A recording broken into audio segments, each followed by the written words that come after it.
यूं तो राजनीति में राज भी है और नीति भी, लेकिन इस नीति में जनता है क्या? राजकाज में कितना राज है और जनता का कितना काज?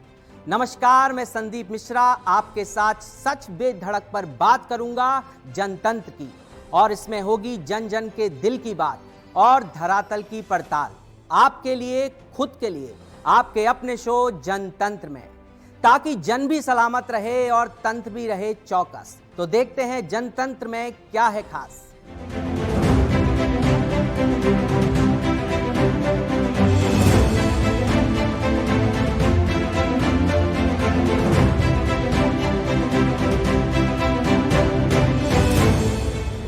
राजस्थान में चुनावी बिगुल बज चुका है, रणभेरी भी बजी है। टिकट की दौड़ में दावेदार अपनी अपनी पार्टियों के दफ्तरों में दस्तक देने में जुटे हैं। कोई कह रहा है कि मेरी उम्र है, टिकट लूंगा और जीतूंगा भी। आरोप लगे, वीडियो जारी होने पर कोई कह रहा है साबित करो तो राजनीति छोड़ दूंगा। लेकिन हम जो कहने जा रहे हैं उसके अनुसार सूबे के मुखिया कह रहे हैं कि मैं मुख्यमंत्री पद छोड़ना चाहता हूं, लेकिन यह पद है कि मुझे ही नहीं छोड़ रहा। सीएम गहलोत यहीं रुकते नहीं दिखे। हालांकि चुनावी दौर में सीएम के इस बयान में कई मायने छिपे हैं। इसे लेकर हर कहीं गुलाबी सर्दी में सियासी चर्चाएं गर्म हो चली हैं। मुख्यमंत्री ने पद छोड़ने की बात दिल्ली में हुई प्रेस कॉन्फ्रेंस में की और कहा कि सोनिया गांधी, राहुल गांधी, प्रियंका गांधी का मेरे ऊपर पूरा विश्वास है। साथ ही कहा कि राजस्थान में शानदार योजनाएं लागू हुई हैं। राजस्थान में सीएम के खिलाफ कोई आरोप भी नहीं है। राजस्थान की सरकार बच गई क्योंकि हमारे साथ आला कमान का साथ था। सरकार के साथ मौजूदा विधायक और जनता साथ थी, इसलिए हम आपके बीच आज भी खड़े हैं और भी खड़े रहेंगे।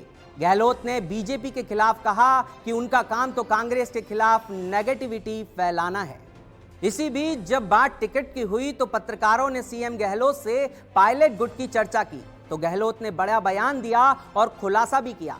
सवाल पूछने वालों को चुप करा दिया। सीएम गहलोत ने साफ करते हुए कहा कि जो एमएलए सचिन पायलट के साथ मानेसर गए थे उनमें से करीब करीब सभी को टिकट मिल रहे हैं। मैंने इस गुट के एक भी नाम पर बैठक में ऑब्जेक्शन नहीं किया है। साथ ही कहा कि टिकट पर फाइनल मुहर तो आला कमान से लगनी है। मैं जनता का सेवक हूं। मुख्यमंत्री के इस बयान के बाद सियासी गलियारों में जबरदस्त चर्चा है और अपने अपने हिसाब से मायने भी निकाले जा रहे हैं। एआईसीसी में हुई इस प्रेस कॉन्फ्रेंस में सीएम गहलोत चुनावी दौर में कई बड़ी बातें कह गए। टिकट जारी होने से पहले एक बार फिर से सभी को एकजुटता का संदेश दिया और कहा कि काम के मामले में हम कोई मतभेद नहीं करते। टिकट पर सभी लोग मिलकर फैसला करेंगे। इस बीच गहलोत ने जांच एजेंसियों की विश्वसनीयता पर सवाल खड़े किए। कहा कि ईडी और सीबीआई का दुरुपयोग किया जा रहा है। ऐसे में आम जनता का विश्वास एजेंसियों पर कम हुआ है। आचार संहिता लागू होने के बाद भी लोगों पर मोदी सरकार दबाव बना रही है। कांग्रेस में टिकटों की खटपट के बीच कांग्रेस नेता प्रियंका गांधी का राजस्थान दौरा है। खास बात यह है कि प्रियंका गांधी दौसा के उस इलाके में रैली करेंगी जहां राहुल गांधी की भारत जोड़ो यात्रा के दौरान रैली हुई थी और जो सफल भी रही। बता दें कि दौसा पूर्वी राजस्थान की सियासत का बड़ा केंद्र है और ईआरसीपी के मुद्दे को लेकर प्रियंका के जरिए दौसा की धरती से केंद्र के खिलाफ हुंकार भरने का काम कांग्रेस ने तय किया है। दरअसल बात यह है कि 2018 में बीजेपी को पूर्वी राजस्थान में करारी हार का सामना करना पड़ा और पूर्वी राजस्थान के बदौलत ही कांग्रेस की सरकार बन पाई थी। तो इसलिए बीजेपी का पूरा प्रयास है कि पूर्वी राजस्थान में वोटों में सेंध लगाकर वो अपना वर्चस्व मजबूत करे। लेकिन कांग्रेस ने भी तैयारी मजबूती से की है और सत्ता तक पहुंचने वाले इस पूर्वी राजस्थान को दूर जाने नहीं देना चाहते हैं, ताकि पूर्वी राजस्थान में कांग्रेस का वर्चस्व बना रहे। कांग्रेस की सूची को लेकर कांग्रेस आला कमान ने पहले कहा था कि सितंबर के शुरू में पहली सूची आएगी, फिर कहा सितंबर अंत में लिस्ट आनी है। देरी हुई तो कहा गया दावेदार अक्टूबर के पहले हफ्ते का इंतजार करें, लेकिन अब तो महीना, हफ्ता भी गुजर रहा है। कांग्रेस की पहली सूची लापता है, जबकि दिल्ली दरबार में मातापच्ची खूब हो चुकी है। इससे पहले टेबल मीटिंगों के दौर भी खूब चले, लेकिन दावेदार तारीख पर तारीख के फेर में फंसे रहे। अब अंदर खाने से कहा जा रहा है कि 20 अक्टूबर के बाद नई तारीख का इंतजार करें।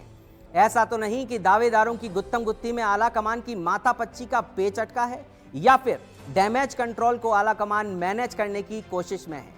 इस बीच तारीख के इस बड़े सवाल में उलझी कांग्रेस की आने वाली सूची भी खुद कहने लगी है कि आखिर कब लगेगी मुझ पर मोहर और मेरे ऐलान की आएगी कोई तारीख। फिलहाल राजस्थान की जनता सब कुछ देख रही है कि आखिर हो क्या रहा है। चुनाव के दौर में राजस्थान की राजनीति के बीच देश की सियासत की बात भी जनतंत्र में होना जरूरी है। ऐसा पहले कभी नहीं हुआ कि भाजपा चुनाव लड़े और उसके मुख्यमंत्री, टिकटार्थी, कार्यकर्ता व संघ परिवार सभी सस्पेंस में दिखलाई दें। मतलब वसुंधरा राजे को टिकट मिलेगा या नहीं, वे फिर मुख्यमंत्री बनेंगी या नहीं, संगठन में कौन है जिसकी चल रही है, जिला कमेटी, प्रदेश कमेटी या केंद्रीय चुनाव समिति में उम्मीदवारों को लेकर विचार भी होगा या नहीं, सिटिंग विधायक का टिकट होगा या उसकी जगह कोई सांसद चुनाव लड़ने आ जाएगा, किसी का कोई अर्थ नहीं, किसी की कोई गारंटी नहीं। राजस्थान, मध्य प्रदेश, छत्तीसगढ़ या चुनावी राज्य तेलंगाना में भी भाजपा का नेता, प्रदेश संगठन, प्रदेशों के संगठन प्रभारी, संघ के प्रचारक लोग यह बूझने में असमर्थ हैं कि होगा क्या या हो क्या रहा है। क्या शिवराज सिंह का वापस मुख्यमंत्री बनना भी तय है या कैलाश विजयवर्गीय या प्रहलाद पटेल मुख्यमंत्री बनेंगे? प्रदेश में न शिवराज सिंह चौहान, बीडी शर्मा टिकट करवाते हुए दिख रहे हैं और तो ना ही राजस्थान में वसुंधरा राजे या संगठन मंत्री या फिर संघ के भाई साहब लोगों से टिकट की गारंटी ही मिल रही है। राजनीतिक विश्लेषकों का मानना है कि जनता प्रदेश भाजपा का यह रूप पहली बार देख रही है। मतलब न संगठन है और न चेहरा, बावजूद इसके हाईकमान नई अप्रोच में चुनाव जीतने की 100% गारंटी माने हुए है। जाहिर है भाजपा का हर तरह से कायाकल्प है। यह क्यों और क्या सोचकर हुआ? क्या यह सब कुछ 2024 के लोकसभा चुनाव की खातिर है? यह पहले से कहा जा रहा था कि यह विधानसभा चुनाव नरेंद्र मोदी और अमित शाह लड़ेंगे। गहलोत, कमलनाथ और भूपेश बघेल को हराने का बीड़ा मोदी और शाह का है। इसलिए संघ परिवार और भाजपा में अब सिद्धांततः यह निर्णय है कि हर विधानसभा चुनाव बिना चेहरे के होगा। तभी पहली बार हो रहा है कि मुख्यमंत्री होते हुए भी शिवराज सिंह चौहान भाजपा की ओर से अगले मुख्यमंत्री का चेहरा नहीं है। ऐसे में हम कह सकते हैं कि 2024 के सेमीफाइनल के नाते मोदी और शाह इन विधानसभा चुनाव को इस आक्रामकता से लड़ रहे हैं कि कुछ भी हो जाए, राजस्थान, मध्य प्रदेश, छत्तीसगढ़ में चुनाव हर हाल में जीतना है। इसलिए सब कुछ पीएम मोदी के चेहरे पर हो रहा है। प्रदेश नेताओं अलग अलग खेमों में किसी की चलती नहीं दिख रही है।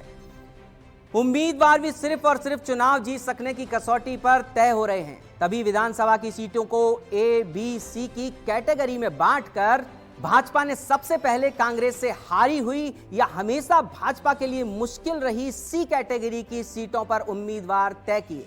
जैसे भी हो चुनाव जीतना है, इस मकसद में सांसद, केंद्रीय मंत्री को उम्मीदवार बना दिया गया है। बीजेपी के वे लोग जिनके टिकट कटे आपस में एक दूसरों के खिलाफ हो गए। इस तरह की तस्वीरें राजस्थान में बीजेपी की पहली सूची में देखने को मिली। इस बीच टिकट को लेकर पता नहीं ग्राउंड रियलिटी क्या है, लेकिन यह फीडबैक छत्तीसगढ़ से है कि यहां सीट कैटेगरी में उम्मीदवारों की जो लिस्ट घोषित हुई है उससे कांग्रेस के प्रदेश नेता परेशान और हैरान हैं।